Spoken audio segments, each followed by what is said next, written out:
One of the things I love about the story in Mark chapter 9 is that God the Father took care of Jesus' every need in the same way he takes care of our every need. Yesterday, we saw that when Jesus tried to talk to the disciples about his upcoming encounter with the cross, Peter actually rebuked him.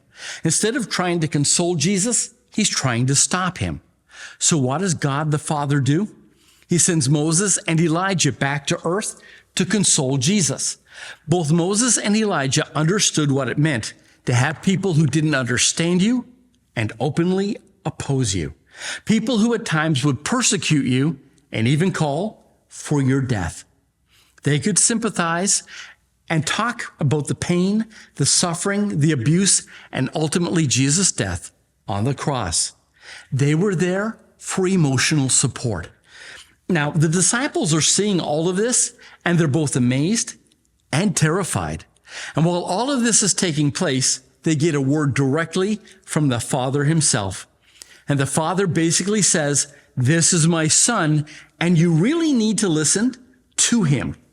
And by the way, this was not advice. This was a command directly from the throne of God himself. When it comes to Jesus, we need to listen to him. Now, Peter, James, and John are both amazed and terrified, and they really didn't know what to say. And sometimes the best thing you can do is not say a thing and just do what God tells you to do. Now, they're walking down the mountain, and Jesus tells them not to tell anyone about what they had seen or heard until he had risen from the dead. And they kept their word. They didn't tell anyone about what happened, but they kept asking, what did he mean by rising from the dead? Jesus had been telling them all along that he was going to die, but they didn't get it. Make no wonder the Father had to command them to listen. Now, they had just come from this amazing encounter with Moses, Elijah, and God, and what they find waiting for them at the bottom of the mountain is chaos. A father whose son was possessed by a demon that the father said was trying to throw the boy into an open fire. He had brought his son to the disciples for help, and they couldn't help him. Okay, so why is Jesus so angry with the disciples?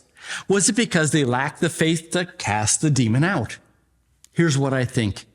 There are some times when the devil is stronger than we are, and in those times, we need Jesus.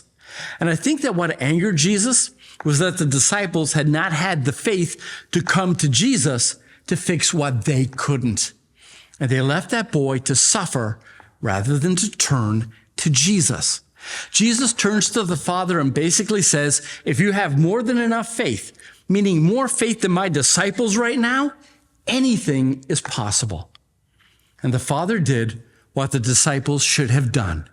He proclaimed, Lord, I believe, but you make up the difference and please help my unbelief. A prayer that Jesus, the Son of God, never refuses to answer. Well, that was our nugget for today. Again, thanks for stopping by. I'll see you tomorrow.